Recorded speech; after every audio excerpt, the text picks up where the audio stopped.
안녕하세요. 좋은 하루 보내세요. 저희 채널이 마음에 드셨다면 좋아요와 구독 부탁드려요. 여러분의 응원이 힘이 된답니다. 많은 분들이 3대가 함께 사는 것을 큰 복이라고 생각합니다. 하지만 오늘 저희가 전해드릴 이 실제 사례는 그 따뜻한 모습 뒤에 숨겨진 차가운 진실을 보여줄 것입니다. 올해 69세의 한 어머니, 아들 며느리와 꼬박 10년을 함께 살았습니다. 그녀는 모든 집안일을 도맡았고 자신의 퇴직금을 전부 쏟아부으며 연중무휴, 가사도우미처럼 살았습니다. 그런데 얼마 전 그녀는 급성 심근경색으로 20일 동안 병원에 입원해 사경을 헤맸습니다. 상상하실 수 있겠습니까? 그 20일 동안 한 지붕 아래 살던 아들과 며느리는 진심 어린 전화 한 통조차 하지 않았습니다. 과연 그들이 정말 눈코 뜰 새 없이 바빴던 걸까요? 아니면 10년이라는 시간 동안 당연함에 익숙해져 가족의 정이 모두 소진되어 버린 걸까요? 병든 몸을 이끌고 홀로 집 문을 열었을 때 그녀가 마주한 광경은 어땠을까요? 그리고 그녀는 어떤 냉혹하리만치 단호한 방식으로 지난 10년의 세월에 대한 공의를 되찾았을까요? 지금부터 후추 율배판, 인내와 각성에 대한 이 이야기 속으로 함께 들어가 보겠습니다. 제 이름은 이정숙, 올해 69입니다. 이웃들은 모두 제가 복이 많다고 말합니다. 이른을 바라보는 나이에도 아들, 손주와 함께 살며 3대가 함께하는 즐거움을 누리고 있으니까요. 그럴 때마다 저는 그저 웃으며 고개를 끄덕이지만 마음속의 씁쓸함은 저 혼자만 아는 비밀입니다. 사실 저희 집의 3대 동거는 저 혼자만의 몫이었습니다. 새벽 5시 반, 아직 동이 트지 않은 어스름한 시간. 저는 언제나 알람시계처럼 정확하게 일어납니다. 부엌에서 저는 능숙하게 3개의 화구를 동시에 사용합니다. 왼쪽 화구에서는 아들 지훈이를 위한 베이컨과 계란 프라이를 그가 꼭 주문하는 설탕 없는 블랙커피와 함께 준비합니다. 가운데 화구에서는 며느리 혜진이를 위해 우유를 데우고 그녀가 가장 좋아하는 치즈 넣은 스크램블 에그를 만듭니다. 오른쪽 작은 냄비에서는 손자 민준이를 위한 소고기 야채죽을 끓입니다. 이렇게 3가지 각기 다른 아침 식사를 정성껏 차려 식탁에 올리고 나서야 그들은 마치 아무 일 없다는 듯 각자의 방에서 나옵니다. 엄마, 오늘 커피가 좀 싱겁네요. 지훈이가 한 모금 마시고 미간을 찌푸립니다. 할머니, 죽이 너무 뜨거워요. 민준이가 숟가락으로 죽을 휘저으며 짜증을 냅니다. 혜진이는 아무 말도 하지 않습니다. 마스크팩을 붙인 채 식탁에 앉아 스마트폰만 들여다볼 뿐 눈앞의 모든 것이 자신과는 상관없다는 듯이 말입니다. 이런 생활을 저는 꼬박 10년 동안 해왔습니다. 10년 전 남편이 폐암 말기 진단을 받고 집에서 요양해야 했습니다. 바로 그때 아들 지훈이와 며느리 혜진이가 아버지를 돌보고 제 수고를 덜어드리겠다는 명목으로 저희 집에 들어왔습니다. 당시 저는 아들과 며느리가 참 효심이 깊다고 생각하며 감동의 눈물을 흘렸습니다. 하지만 남편은 제 손을 잡고 걱정스럽게 말했습니다. 정숙 씨, 정신 바짝 차려야 해. 저것들이 효도하러 온 건지 캥거루족이 되러 온 건지 잘 지켜봐야 한다고. 저는 그때 남편이 병 때문에 모든 것을 비관적으로 본다며 타박했습니다. 결과적으로 그들이 이사 온 첫날부터 모든 것은 제 몫이 되었습니다. 병든 남편을 간호하는 동시에 그들 세 식구를 시중들어야 했습니다. 저는 집안의 모든 일을 도맡았습니다. 장보기, 밥하기, 빨래, 청소는 물론이고 며느리 혜진이가 벗어놓은 속옷까지 빨래 더미에 섞여 있어 시어머니인 제 손으로 직접 빨아야 했습니다. 제 퇴직금은 원래 남편과 노후를 편안하게 보내기 위해 모아둔 돈이었습니다. 하지만 대부분이 이 집의 생활비로 물쓰듯 사라졌습니다. 제가 입고 있는 이 보라색 외투는 5년이나 입어 소매 끝이 해졌지만 민준이가 친구들은 다 가지고 있다는 최신 나이키 운동화를 사주기 위해 수십만 원을 쓰는 것은 아깝지 않았습니다. 남편은 병상에 누워 이 모든 것을 지켜보며 속을 태웠습니다. 그는 몇 번이고 저에게 그들을 내보내라고 설득했습니다. 첫 번째는 그들이 이사 온 지 반년쯤 되었을 때였습니다. 남편은 제가 매일 팽이처럼 바쁘게 사는 것을 보고 모아둔 돈으로 근처에 집을 얻어주자고 했습니다. 그러자 지훈이는 아버지의 병상 앞에서 눈물을 글썽이며 말했습니다. 아버지, 저희가 귀찮으세요? 아버지가 이렇게 편찮으신데 아들인 제가 분가해서 살면 이웃들이 저를 어떻게 보겠어요? 제가 어떻게 사람 구실을 하겠어요? 혜진이도 옆에서 거들었습니다. 그 말에 저는 마음이 약해져 오히려 남편에게 아이들에게 부담 주지 말라고 설득했습니다. 두 번째는 손자 민준이가 초등학교에 들어갔을 때였습니다. 남편은 집이 좁아 아이 공부에 방해가 된다며 우리가 돈을 대주더라도 자기들만의 집을 가져야 한다고 다시 제안했습니다. 이번에 지훈이는 다른 방법을 썼습니다. 제 앞에서 한숨을 쉬며 말했습니다. 엄마, 제 월급 뻔한 거 아시잖아요. 지금 아버지 병원비도 많이 드는데 저희가 어떻게 감히 돈 써서 집을 구하겠어요. 저희가 좀 아껴야 아버지가 더 좋은 약을 쓰실 수 있죠. 이 돈 시한 말에 저는 크게 감동하여 제 퇴직금 통장을 혜진이에게 주며 말했습니다. 앞으로 생활비는 여기서 써라. 아이들 기죽이지 말고 내 아빠 돈 걱정하게 하지도 말고. 이 사실을 안 남편은 밤새 기침을 하며 괴로워했습니다. 그는 제 손을 잡고 반복해서 말했습니다. 정숙 씨, 당신이 저 애를 사랑하는 거야, 망치는 거야.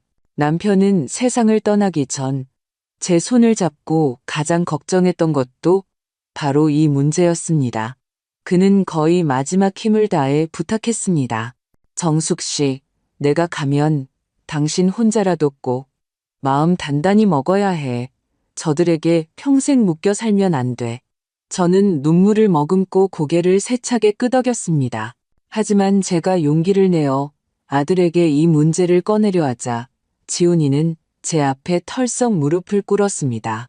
그는 제 다리를 붙잡고 아이처럼 울었습니다. 엄마, 이제 아버지가 돌아가시고 이 집엔 우리 둘뿐인데 서로 의지하며 살아야죠. 이럴 때 저를 내보내시면 저더러 이 아들마저 버리시겠다는 건가요? 저를 부모 없는 고아로 만드시려는 거예요? 이 말은 제 마지막 심리적 방어선을 완전히 무너뜨렸습니다. 남편을 잃은 슬픔과 아들이 홀로 남겨질 것이라는 두려움에 저는 남편의 유언을 까맣게 잊어버렸습니다. 저는 그를 껴안고 울며 말했습니다. 안 내보낸다. 안 내보내. 엄마가 어떻게 널 내보내니? 우리 영원히 함께 살자. 그 후로 저는 다시는 그들에게 이사가라는 말을 꺼내지 않았습니다. 이 집을 돌보는 것을 제 삶의 유일한 버팀목으로 삼았습니다. 저는 더 큰 헌신으로 남편을 잃은 공허함을 채우고 남편의 마지막 부탁을 지키지 못한 죄책감을 메웠습니다. 그리고 아들 내외는 매일 반복되는 저의 관용 속에서 저의 헌신을 당연하고 마르지 않는 자원으로 여기게 되었습니다. 세월은 맷돌처럼 저의 시간을 그리고 제 삶에 대한 감각을 닳게 했습니다. 저는 저 자신이 거의 이른에 가까워 돌봄이 필요한 노인이라는 사실조차 잊고 살았습니다. 제 세상에는 오직 이 집의 새끼 식사와 사계절, 그리고 끝없이 해야 할 집안일 뿐이었습니다. 그날 오후 서울의 날씨는 숨막히는 찜통 같았습니다. 바람 한 점 없었죠. 저는 평소처럼 집 근처 재래시장에 저녁거리를 사러 갔습니다. 혜진이는 어제 갈치조림이 먹고 싶다고 했고 민준이는 갈비탕을 콕 집어 주문했습니다. 저는 머릿속으로 메뉴를 짜며 점점 무거워지는 장바구니를 들고 엘리베이터 없는 낡은 빌라로 향했습니다. 3층 계단을 오를 때쯤 갑작스러운 현기증이 저를 덮쳤습니다. 눈앞이 캄캄해지고 귀에서는 윙윙 소리가 났습니다. 심장은 보이지 않는 손에 꽉 쥐어진 듯 숨쉬기조차 힘들게 아팠습니다. 손에서 장바구니가 떨어져 나가고 사과와 토마토가 계단 아래로 굴러떨어졌습니다. 저는 무의식적으로 벽을 잡으려 했지만 몸이 말을 듣지 않고 벽을 따라 스르르 미끄러져 내렸습니다. 차가운 계단에 주저앉아 힘겹게 주머니에서 휴대폰을 꺼냈습니다. 화면의 숫자들이 눈앞에서 흐릿하게 춤을 추었습니다. 저는 본능적으로 가장 익숙한 번호, 아들 지훈이의 번호를 눌렀습니다. 전화벨이 한참 울린 뒤에야 연결되었습니다. 배경에서는 시끄러운 키보드 소리와 동료들의 웃음소리가 들렸습니다. 여보세요, 엄마? 지훈이의 목소리는 다소 귀찮아 보였습니다. 지훈아, 나 몸이 안 좋다. 저는 온 힘을 다해 목구멍에서 몇 마디를 쥐어짰습니다. 계단에서 못 움직이겠어.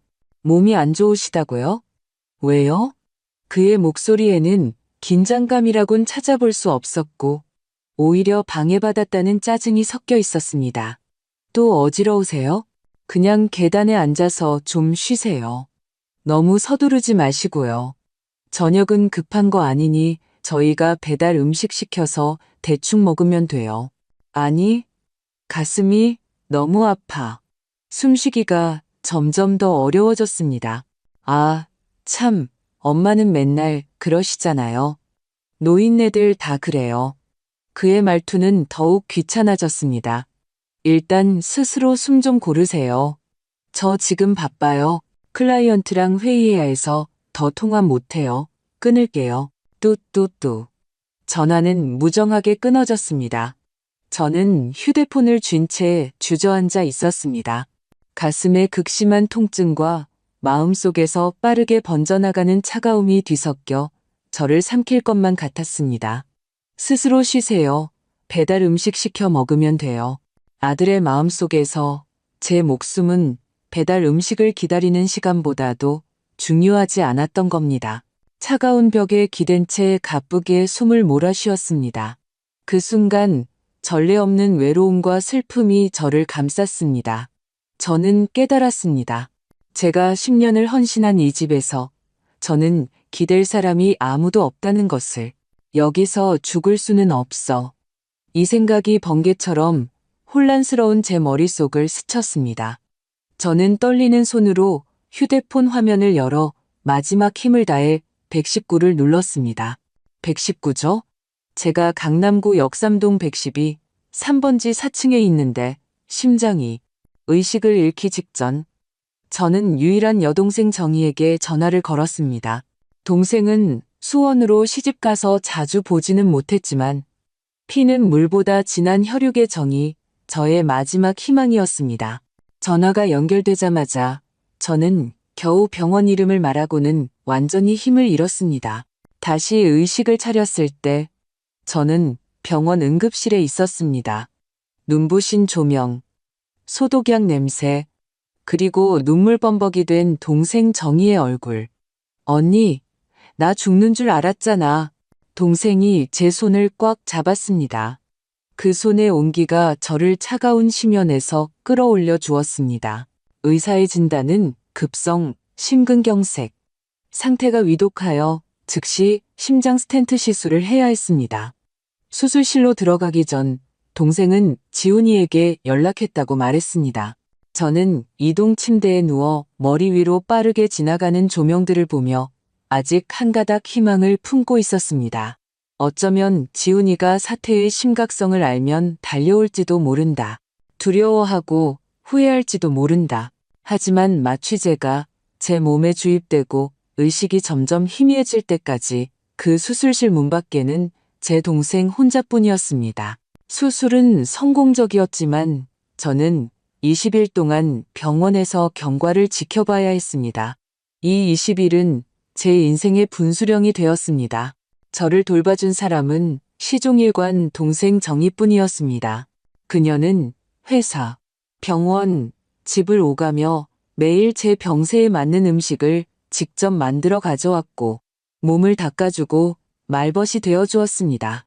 제 아들과 며느리는요? 그들은 제가 수술한 첫날 저녁 겨우 시간을 내어 나타났습니다. 지훈이는 마트에서 사온 사과 한 봉지를 들고 왔고 혜진이는 병상에서 가장 먼 곳에 서서 마치 이곳 공기에 바이러스라도 있는 듯 미간을 찌푸렸습니다. 그들은 10분도 채 머물지 않았습니다. 지훈이는 몸은 좀 어떠세요? 라고 몇 마디 물었고, 혜진이는 계속 휴대폰만 쳐다봤습니다. 그리고는 내일 출근해야 하고, 민준이가 혼자 집에 있어 불안하다는 이유로 서둘러 떠났습니다. 저는 그것이 시작일 뿐이라고 생각했습니다. 하지만 놀랍게도 그것이 그들의 20일간의 유일한 방문이었습니다. 그 후로는 20일 동안 완전히 연락이 두절되었습니다. 제가 전화를 걸면 지훈이는 늘 회의 중이라며 서둘러 끊었고, 문자를 보내면 함흥차사였습니다. 동생을 시켜 혜진이에게 전화해 민준이와 통화하고 싶다고, 손자 목소리라도 듣고 싶다고 부탁했습니다. 하지만 혜진이는 전화기 너머로 차갑게 말했습니다. 이모님, 저희가 민준이를 안 데려가는 게 아니고요. 병원에 세균이 너무 많아서 아이 몸에 안 좋잖아요. 그리고 애가 요즘 학원 숙제 때문에 바빠서요. 도저히 시간을 낼 수가 없네요.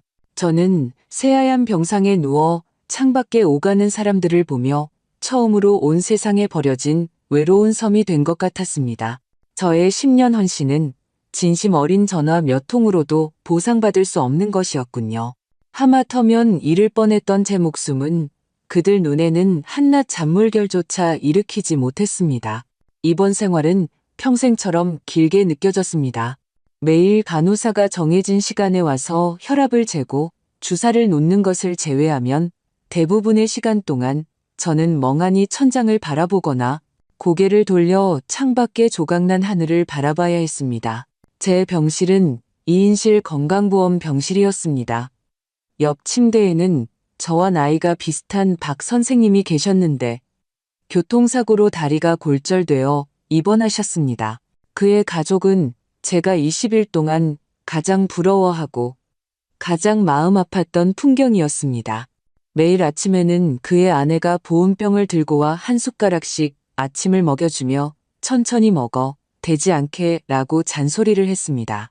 점심에는 갓 결혼한 아들 내외가 점심시간을 이용해 달려와 굳은 다리를 주물러주며 회사에서 있었던 재미있는 이야기를 제잘거렸습니다. 저녁에는 아직 대학생인 딸이 책과 노트를 가져와 침대 곁에 앉아 숙제를 하며 조용히 그와 대화를 나눴습니다. 그들 가족은 이 차가운 병실을 정겨운 온기가 가득한 작은 집으로 만들어 놓았습니다. 그럴 때마다 저는 조용히 커튼을 치고 자는 척했습니다. 그들의 눈에 비친 제 부러움을 들킬까봐, 그리고 제 멋대로 흐르는 눈물을 참을 수 없을까봐 두려웠습니다. 저 또한 제 집을 떠올렸습니다. 지훈이가 퇴근해서 텅 빈 부엌을 보고 조금은 허전해하지 않을까 상상했습니다. 혜진이가 드라마를 볼 때 깎아놓은 과일을 가져다 주는 사람이 없어 뭔가 허전하다고 느끼지 않을까. 민준이의 교복이 더러워졌을 때 누가 밤새 빨아서 다림질해 줄까. 저는 심지어 그들을 위해 변명거리를 찾기도 했습니다. 지훈이는 직장 스트레스가 심하고 혜진이는 아이를 돌보느라 힘드니 그들은 분명 너무 바빠서 그런 걸 거야. 나를 신경 쓰지 않는 게 아닐 거야. 이번 열흘째 되던 날 이웃인 최 여사님의 병문안이 망치처럼 저의 모든 자기기만을 산산조각 냈습니다. 최 여사님은 저희 아랫집 이웃이자 오랜 화투 친구입니다. 그녀는 과일 바구니를 들고 병실에 들어서자마자 호들갑을 떨었습니다. 아이고, 정숙 씨. 어떻게 입원을 다 했어? 이렇게 큰일을 왜 말도 안 했어? 어제 정희 씨 안 만났으면 난 아직도 몰랐을 거 아냐. 저는 쓴웃음을 지으며 어떻게 설명해야 할지 몰랐습니다. 최 여사님은 인정 많고 목소리도 컸습니다. 병실에 앉자마자 동네 소식을 쉴 새 없이 쏟아냈습니다. 언니는 모르지? 언니 없는 동안 아들네 식구들 아주 신났어. 그녀는 목소리를 낮췄지만 얼굴에는 내가 비밀 하나 알려줄게 하는 표정이 가득했습니다. 며칠 전에 우리 아파트 커뮤니티에서 혜진 씨가 새로 산 명품 가방 자랑하는 거 봤잖아. 무슨 굿즈라나 뭐라나 몇백만 원은 한다던데. 다들 얼마나 부러워하는지 복도 많다고 난리였어. 제 심장이 쿵 하고 내려앉았습니다. 최 여사님은 제 표정 변화를 눈치채지 못하고 말을 이었습니다. 그리고 또 어제 저녁 7시인가 8시쯤에 내가 쓰레기 버리러 나갔는데 마침 배달 기사가 엄청난 걸 들고 언니네 집으로 가는 거야. 포장 보니까 시내에서 제일 유명한 오마카세더라고. 1인분에 몇십만 원 하는 거. 그녀의 말은 가느다란 바늘이 되어 제 심장을 찔렀습니다. 명품 가방, 고급, 일식. 제 머릿속에는 민준이를 돌봐야 해서 불편해요라던 혜진이의 변명과 일이 너무 바빠서 갈 수가 없어요라던 지훈이의 핑계가 떠올랐습니다. 그들은 바쁜 것도 불편한 것도 아니었습니다. 그들은 그저 철저하게 저라는 사람을 자신들의 삶에서 지워버린 것이었습니다. 저의 생사는 그들 눈에 명품 가방 하나보다도 중요하지 않았던 겁니다. 제가 병상에서 멀건 죽을 마시는 동안 그들은 집에서 제가 모아둔 퇴직금으로 호화로운 저녁을 태평하게 즐기고 있었던 겁니다. 저의 10년, 제 모든 것을 아낌없이 내어준 10년은 결국 엄청난 희극에 불과했던 것입니다. 제 얼굴이 하얗게 질리고 말이 없어지자 옆에 있던 동생 정희가 무언가 짐작한 듯 했습니다. 그녀는 최 여사님을 배웅하고 돌아와 제 차가운 손을 잡았습니다. 그녀의 눈가도 붉어져 있었습니다. 언니, 그녀가 입을 열었습니다. 목소리에는 안타까움과 답답함이 섞여 있었습니다. 언제까지 저런 인간들을 위해 속썩일 거야? 언제까지 스스로를 속일 거냐고. 그녀는 제 창백한 팔과 침대 머리맡에 약봉지를 가리켰습니다. 언니는 저것들 때문에 아끼고 아껴서 자기 몸까지 다 망가뜨렸어. 결과가 뭐야? 언니는 여기 누워있는데 저것들은 밖에서 신나게 놀고 있잖아. 언니 집, 언니 퇴직금, 언니 몸. 어느 것 하나 언니 것이 아니잖아. 정의의 말은 수술용 칼처럼 제가 애써 외면하던 피투성이 현실을 정확하고 잔인하게 헤집었습니다. 그녀는 제 귓가에 다가와 한자 힘주어 말했습니다. 언니, 이렇게 살다가는 정말 골병 들어 죽어도 아무도 눈물 한 방울 안 흘릴 거야. 믿어? 언니가 정말 죽으면 저것들은 언니 유산 챙기면서 새 집으로 이사 가는데 방해된다고. 언니가 너무 늦게 죽었다고 원망할걸. 정희는 저를 보며 길게 한숨을 쉬었습니다. 언니, 제발 정신 차려. 언니 아들은 언니가 키운 영원히 배부르지 않는 배은망덕한 놈이 되어버렸어. 그날 밤 저는 뜬 눈으로 밤을 지새웠습니다. 옆 침대의 박 선생님 가족은 이미 돌아갔고 병실은 규칙적인 기계음만 들릴 뿐 고요했습니다. 저는 눈을 뜬 채 천장을 바라보며 지난 10년의 장면들을 끊임없이 되감았습니다. 남편이 임종 직전 제 손을 잡고 했던 말이 떠올랐습니다. 정숙 씨, 당신 혼자라도 꼭 마음 단단히 먹어야 해. 그는 이미 모든 것을 꿰뚫어보고 있었던 겁니다. 단지 제가 스스로 만들어낸 모성애라는 거짓말에 꼬박 10년을 속아왔을 뿐입니다. 동이 틀 무렵 저는 마침내 결정을 내렸습니다. 휴대폰을 들어 정희에게 문자를 보냈습니다. 정희야, 나 좀 도와줘. 믿을 만한 변호사 좀 알아봐줘. 제 문자를 받은 동생 정희는 거의 즉시 전화를 걸어왔습니다. 그녀의 목소리에는 놀라움과 안도감이 섞여 있었습니다. 언니, 마음 정한 거야? 저는 응이라고 대답했습니다. 목구멍에 모래가 낀 것처럼 건조하고 아팠지만 이것이 제가 내디뎌야 할 첫걸음이라는 것을 알았습니다. 마음 정했어. 더 이상 이렇게 바보처럼 살 순 없어. 정말 잘 생각했어. 언니, 정희의 목소리에 기쁨이 넘쳤습니다. 걱정 마. 내가 가사 사건 전문으로 하는 아주 유능한 오 변호사님을 알아. 바로 연락해 볼게. 그날부터 제 병실은 조용히 저의 작전지휘 본부가 되었습니다. 낮에는 여전히 조용히 치료에 협조하는 환자였지만 밤이 되어 옆 침대 가족들이 모두 떠나면 저는 돋보기를 쓰고 동생과 함께 저의 귀환 전쟁을 준비했습니다. 오 변호사는 일 처리가 빨랐습니다.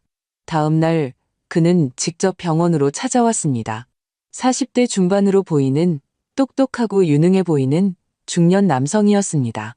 그는 어떤 위로의 말도 하지 않고 녹음기와 노트를 꺼내 지난 10년간의 세세한 사항들을 전문적으로 물었습니다. 저는 어떻게 아들 내외가 들어와 살게 되었는지, 어떻게 퇴직금으로 생활비를 보탰는지, 심지어 몇 번이나 그들을 독립시키려다 아들의 가머니설에 마음이 약해졌던 과정까지 모두 털어놓았습니다. 오 변호사는 이야기를 다 듣고 미간을 찌푸렸습니다. 그는 녹음기를 끄고 저를 보며 진지한 어조로 말했습니다. 이정숙 여사님, 법적으로 현재 상황은 매우 불리합니다. 하지만 승산이 전혀 없는 것은 아닙니다. 그는 몇 가지 핵심 사항을 분석해 주었습니다. 첫째, 집. 등기부등본상 제 이름으로 되어 있으니 제가 유일한 소유권자입니다. 하지만 그들이 10년간 동거하며 사실상의 공동생활 관계를 형성했기 때문에 바로 퇴거를 요구하면 더 큰 갈등을 유발할 수 있습니다. 법정에서도 판사가 가정의 화목을 고려해 조정을 권유할 가능성이 높습니다. 둘째, 돈. 지난 10년간 제가 보태준 돈은 대부분 현금이었고 계좌 이체 기록이나 차용증이 없어 법적으로 대여 관계로 인정받기 어렵습니다. 증여로 간주될 가능성이 매우 높아 돌려받기는 거의 불가능합니다. 셋째, 감정. 가장 까다로운 문제입니다. 그는 말했습니다. 여사님, 마음의 준비를 하셔야 합니다. 여사님께서 권리를 되찾기로 결심하는 순간 아드님과의 모자 관계는 다시는 예전으로 돌아갈 수 없을지도 모릅니다. 오 변호사의 냉정한 분석을 들으며 제 마음은 오히려 차분해졌습니다. 저는 그에게 말했습니다. 오 변호사님, 돈은 필요 없습니다. 하지만 이 집은 남편이 제게 남겨준 마지막 유산이고 제 몸 하나 누일 곳입니다. 반드시 되찾아야겠습니다. 모자 관계는. 저는 잠시 말을 멈추고 쓴웃음을 지었습니다. 제가 죽을 고비를 넘길 때 보러 오지도 않는 아들인데 그런 관계 없어도 그만입니다. 저의 단호함에 오 변호사의 눈에 잠시 감탄의 빛이 스쳤습니다. 그는 고개를 끄덕였습니다. 좋습니다. 목표가 명확하시니 이제 계획을 세워보겠습니다. 오 변호사의 지도 아래 치밀한 귀환 작전이 시작되었습니다. 퇴원하는 날은 맑은 겨울날이었습니다. 햇살이 창문으로 들어왔지만 따스함은 조금도 느껴지지 않았습니다. 저는 지훈이와 혜진이에게 알리지 않았습니다. 정희가 차를 몰고 저를 데리러 왔습니다. 저는 제가 가져온 깨끗한 옷으로 갈아입고 거울 속에 비친 창백하고 수척하지만 눈빛만은 유난히 단호한 제 자신을 보며 조금도 두렵지 않았습니다. 정희가 저를 보며 걱정스럽게 물었습니다. 언니, 정말 준비됐어? 저는 심호흡을 하고 고개를 끄덕였습니다. 가자, 이제 집에 가야지. 나라는 늙은 가사도우미가 없었던 20일 동안 그 집이 어떻게 변했는지 보러 가야겠어. 저는 이미 최악의 상황을 각오하고 있었습니다. 하지만 제 마음을 완전히 접게 할 가장 결정적인 증거가 필요했습니다. 저는 그 문 뒤에서 저를 기다리는 것이 모든 것을 완전히 까발리는 전쟁이라는 것을 알고 있었습니다. 하지만 이번에 저는 더 이상 조용히 눈물만 흘리는 피해자가 아니었습니다. 저는 빚을 받으러 가는 것이었습니다. 저의 잃어버린 10년과 제가 마땅히 누려야 할 존엄을 되찾기 위해서 집으로 가는 길은 익숙하면서도 낯설었습니다. 동생 정희의 차에 앉아 창밖으로 빠르게 스쳐 지나가는 거리 풍경을 보며 제 마음은 폭풍 후 전의 바다처럼 고요했습니다. 차가 낡은 빌라 아래 멈춰섰습니다. 정희가 걱정스러운 듯 저와 함께 올라가겠다고 했습니다. 저는 고개를 저었습니다. 정희야, 이제부터는 나 혼자 가야 해. 아래서 기다려. 30분 뒤에 내가 전화 안 하면 그때 올라와. 정희는 제 단호한 눈빛을 보고 고개를 끄덕였습니다. 저는 심호흡을 하고 제가 쓰러졌던 그 차가운 계단을 한 걸음 한 걸음 혼자서 올라갔습니다. 심장은 가슴 속에서 안정적으로 뛰고 있었습니다. 더 이상 아프지도 불안하지도 않았습니다. 집문 앞에 서서 익숙한 열쇠 꾸러미를 꺼냈습니다. 열쇠를 구멍에 넣고 돌리자 찰칵하는 맑은 소리가 났습니다. 바로 그 소리가 제가 평생 잊지 못할 지옥 같은 장면의 시작을 알리는 신호였습니다. 문을 밀고 들어가자 음식물 쓰레기 썩는 냄새, 시큼한 악취, 담배 냄새가 뒤섞인 농축된 공기가 맹수처럼 덮쳐왔습니다. 역겨움에 헛구역질이 나올 뻔했습니다. 저는 무의식적으로 손으로 코와 입을 막고 불쾌함을 참으며 안으로 들어갔습니다. 눈앞의 광경은 제가 집을 잘못 찾아왔나 싶을 정도였습니다. 이곳은 제 집이 아니었습니다. 쓰레기장이었습니다. 거실. 제가 매일 3번씩 닦던 갈색 가죽 소파 위에는 구겨진 옷가지, 과자 봉지, 씻지 않은 더러운 양말들이 산더미처럼 쌓여 있었습니다. 제가 직접 짰던 소파 쿠션은 한쪽으로 내팽개쳐져 있었고 그 위에는 검은 간장 얼룩이 묻어 있었습니다. 탁자와 바닥에는 온갖 종류의 배달 음식 용기들이 빽빽하게 쌓여 있었습니다. 맥도날드 종이봉투, 도미노 피자 박스, 편의점 도시락 용기, 그리고 테이크아웃 음료 컵들. 어떤 용기는 뚜껑이 열린 채로 있었고 남은 음식 찌꺼기에는 이미 곰팡이가 피어 몇 마리의 파리가 윙윙거리며 날아다녔습니다. 제가 자랑스러워하던 난초는 잎이 누렇게 말라 힘없이 축 늘어져 있었고 화분에는 꺼진 담배꽁초들이 꽂혀 있었습니다. 공기 중에는 나태함과 부패, 그리고 절망의 냄새가 가득했습니다. 저는 천천히 안으로 들어갔습니다. 끈적끈적한 바닥을 밟을 때마다 미세한 소리가 났습니다. 제 아들 지훈이는 사각 팬티 차림으로 소파에 유일하게 남은 틈에 흐물흐물한 진흙처럼 누워 있었습니다. 그는 헤드셋을 낀 채 스마트폰 화면에 눈을 고정하고 흥분해서 소리치고 있었습니다. 가, 죽여. 그는 자신의 게임 세계에 완전히 몰두해 제가 돌아온 것을 전혀 눈치채지 못했습니다. 고개를 돌려 부엌을 보았습니다. 싱크대 위에는 기름진 냄비와 그릇들이 산처럼 쌓여 있었고 싱크대 안에는 며칠 전부터 이미 악취를 풍기는 그릇들이 물에 불려져 있었습니다. 그때 손자 민준이의 방문은 굳게 닫혀 있었고 안에서는 격렬한 격투와 사륙의 효과음이 희미하게 들려왔습니다. 마지막으로 안방으로 향했습니다. 문이 살짝 열려 있었습니다. 문틈으로 들여다보니 제 며느리 혜진이가 초록색 마스크팩을 붙인 채 침대에 유유히 누워 있었습니다. 그녀는 헤드셋을 끼고 전화기 너머의 친구와 신나게 수다를 떨고 있었습니다. 그녀의 목소리는 독을 바른 칼날처럼 선명하게 제 귀에 꽂혔습니다. 야, 너는 모를 거야. 우리 시어머니 집에 없으니까 내가 얼마나 행복한지. 젠지 천국이 따로 없어. 언제 오냐고? 누가 알겠어. 그냥 영원히 안 돌아왔으면 좋겠어. 밥? 무슨 소리야. 요즘 세상에 배달시키면 되지. 빠르고 편한데 뭐하러 힘들게 직접 해. 저는 그 자리에 서 있었습니다. 온몸의 피가 머리끝부터 발끝까지 한 뼘 한 뼘 차갑게 식어갔습니다. 제가 병원에서 사경을 헤맨 20일이 그들에게는 천국이었던 겁니다. 저의 10년간의 고생은 그저 영원히 안 돌아왔으면 좋겠다는 말 한마디로 돌아왔던 겁니다. 저는 돌아서서 냉장고로 가문을 열었습니다. 안은 텅 비어 있었습니다.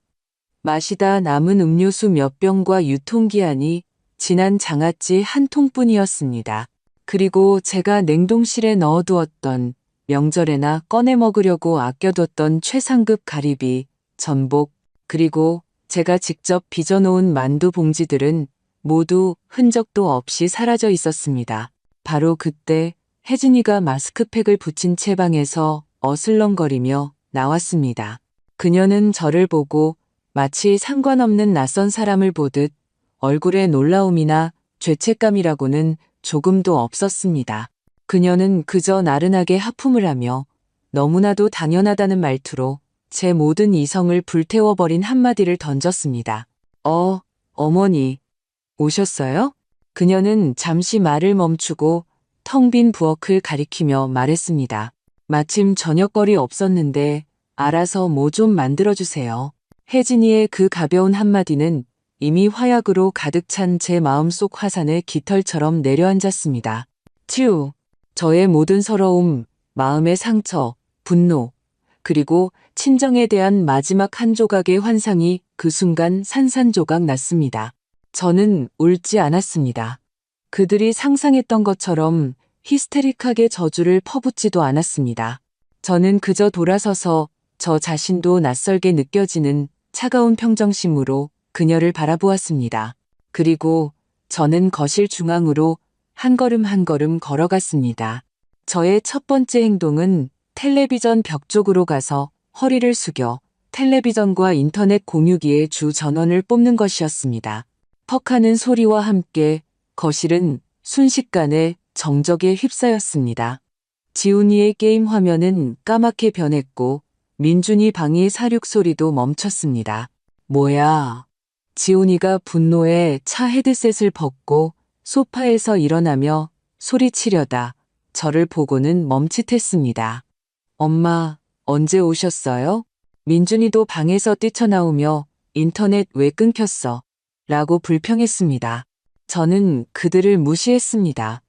저는 마치 군주가 엉망진창이 된 자신의 영토를 순시하듯 모든 배달 음식 용기, 모든 얼룩을 훑어보고 마지막으로 사각 팬티 차림의 아들과 마스크팩을 한 며느리에게 시선을 고정했습니다.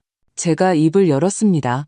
제 목소리는 크지 않았지만 겨울의 가장 차가운 얼음처럼 모든 글자에 뼈를 내는 한기가 서려 있었습니다. 지훈아, 혜진아, 내가 20일 동안 입원했고 중환자실에도 2번이나 갔었어. 그런데 너희는 전화 한 통 없었지. 제 말에 지훈이와 혜진이의 얼굴색이 순식간에 변했습니다. 병원에 누워서 나는 너희가 일이 너무 바빠서 그런 줄 알았어. 정말 정신없이 바쁜 줄 알았지. 오늘 돌아와 보니 알겠더구나. 너희 정말 바빴네. 제 시선이 집안의 난장판을 훑었습니다. 내 집을 쓰레기장으로 만드느라 바빴고, 오마카세 먹느라 바빴고, 명품 가방 사느라 바빴고, 나라는 늙은 패물 없는 삶을 즐기느라 바빴구나. 엄마, 무슨 말씀이세요? 지훈이가 당황하며 변명하려 했습니다. 저는 손을 들어 그를 제지했습니다. 10년. 저는 나지막이 말했습니다. 마치 그들에게 말하는 것 같기도 하고 제 자신에게 말하는 것 같기도 했습니다. 20년 동안 내가 너희에게 소처럼 말처럼 일해주고 빨래하고 밥해줬어. 고맙다는 말 한마디, 보답 한 푼 바라지 않았어. 너희는 내 자식이니까 내가 해주는 게 당연하다고 생각했지. 하지만 이제야 깨달았어. 저는 고개를 들었습니다. 눈에는 온기라고는 찾아볼 수 없었습니다. 너희는 그럴 자격이 없어. 이 집 등기부등본에는 처음부터 끝까지나 이정숙 한 사람의 이름만 있어. 내 퇴직금은 내 피땀 어린 돈이야. 오늘부터 나는 너희 40살짜리 거대한 아기들과 너희가 망쳐놓은 아이 하나를 먹여 살릴 의무가 전혀 없어. 저는 현관으로 걸어가 문을 활짝 열고 밖을 가리키며 제 평생 가장 단호하고 냉혹한 힘을 다해 한자 한자 말했습니다. 지금 1시간 줄게. 너희 물건 챙겨서 내 집에서 당장 굴러나가. 마지막 3글자는 거의 고함에 가까웠습니다. 그것은 제가 10년 동안 억눌러온 모든 피와 눈물이었습니다. 혜진이는 아마 이런 제 모습을 처음 봤을 겁니다. 겁에 질려 마스크팩 뜯는 것도 잊어버렸습니다. 정신을 차린 후 그녀는 즉시 늘 쓰던 수법인 억지를 부리려 했습니다. 어머니, 미쳤어요? 여긴 내 집이에요.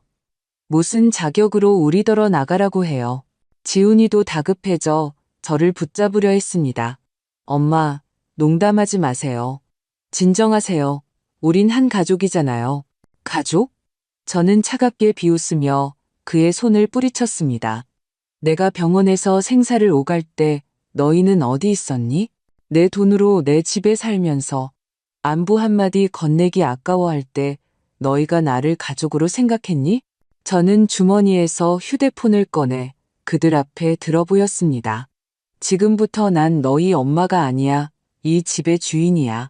1시간 뒤에도 안 나가면 바로 경찰에 신고해서 주거 침입, 불법 점유로 고소할 거야. 지훈이와 혜진이는 저를 보고 완전히 얼어붙었습니다. 그들은 마침내 제가 농담을 하는 것이 아니라는 것을 깨달았습니다. 거실의 공기는 시멘트처럼 굳어버렸습니다. 지훈이와 혜진이는 경찰에 신고해서 주거 침입으로 고소하겠다는 제 말에 완전히 제압당했습니다.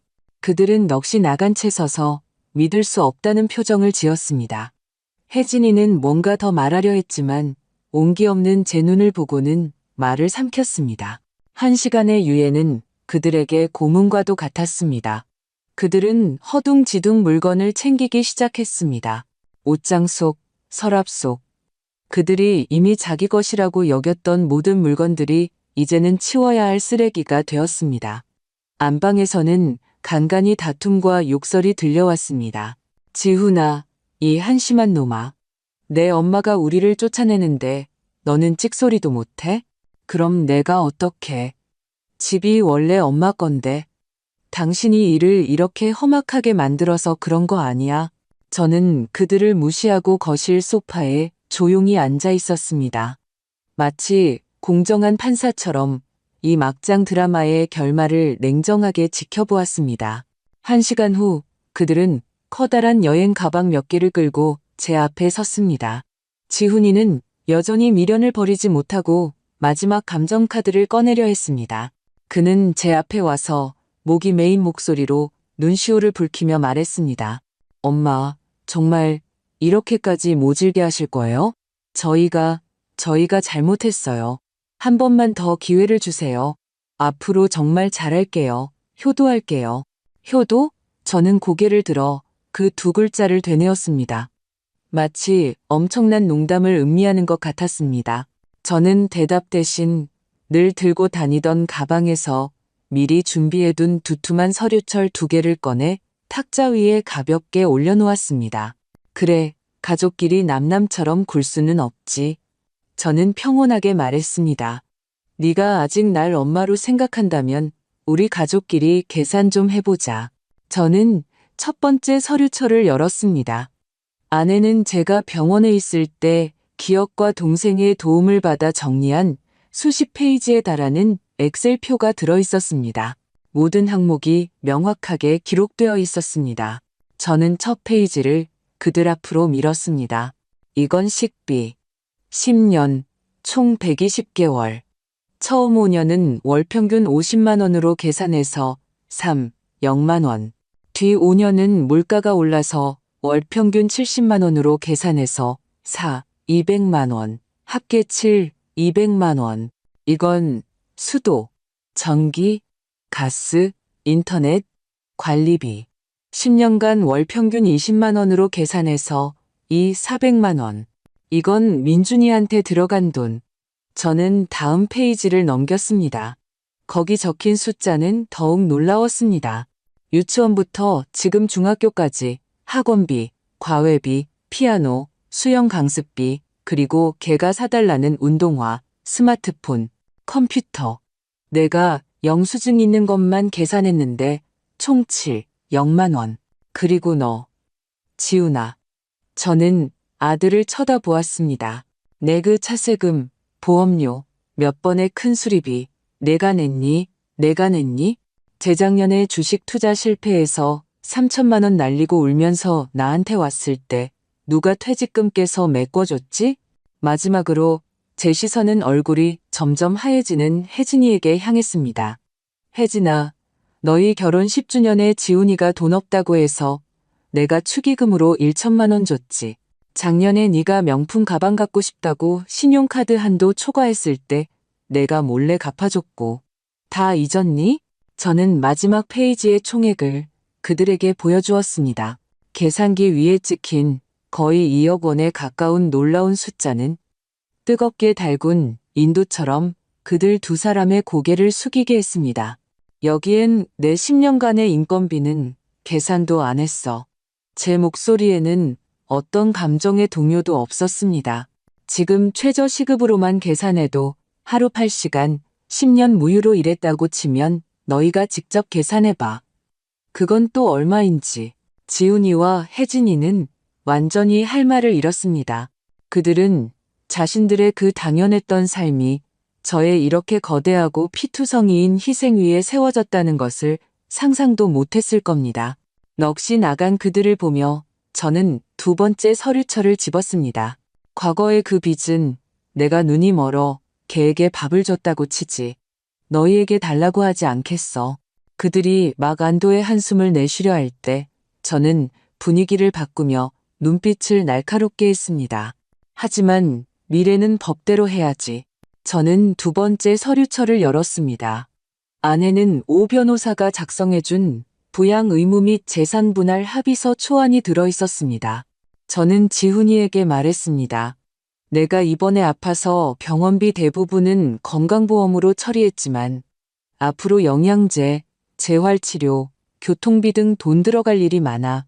더 중요한 건 의사 선생님이 나더러 예전처럼 힘들게 일하면 안 된다고 하셨어.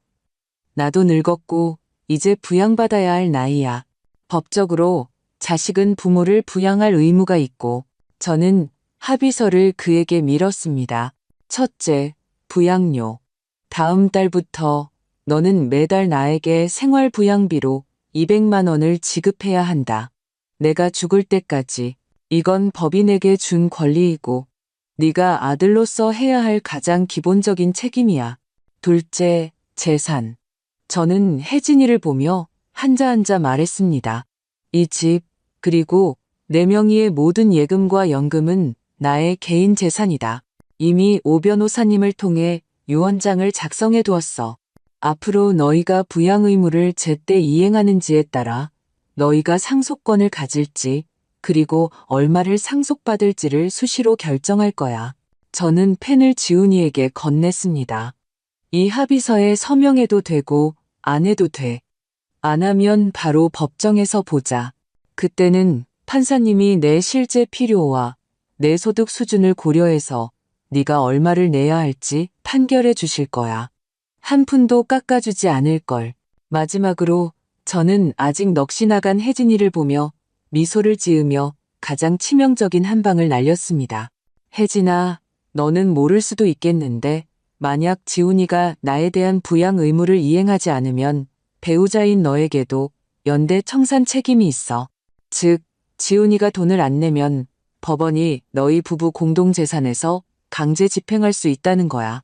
이 결정적인 한 방은 남편 돈으로 자기는 빠져나가려던 혜진이의 환상을 완전히 깨부쉈습니다. 그녀는 마침내 과거의 마음대로 주무를 수 있는 ATM기이자 만만한 시어머니로 여겼던 이 사람이 이제는 법을 알고 계산에 능하며 쇠처럼 단단한 마음을 가진 절대 건드릴 수 없는 존재로 변했다는 것을 깨달았습니다. 그녀는 아무것도 얻지 못했을 뿐만 아니라 미래에는 이 거대한 부양의 짐에 단단히 묶이게 된 것입니다. 며칠 뒤 지훈이와 혜진이는 주민센터에 조정을 신청하며 인정에 호소해 저를 압박하려 했습니다.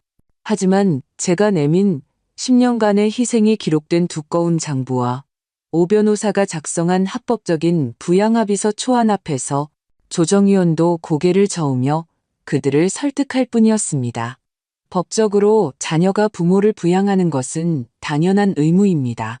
어머님의 요구는 합리적이니 잘 이야기해보세요. 결국 그들은 저의 단호한 태도 앞에서 완전히 기가 꺾였습니다. 지훈이는 법정까지 가면 더 보기 흉하게질 것이고 회사에서의 평판에도 영향을 미칠 것을 알았습니다. 마침내 거대한 경제적 압박과 체면 손상 속에서 지훈이는 마지못해 그 합의서에 서명했습니다. 그들이 이사하던 날은 흐렸습니다.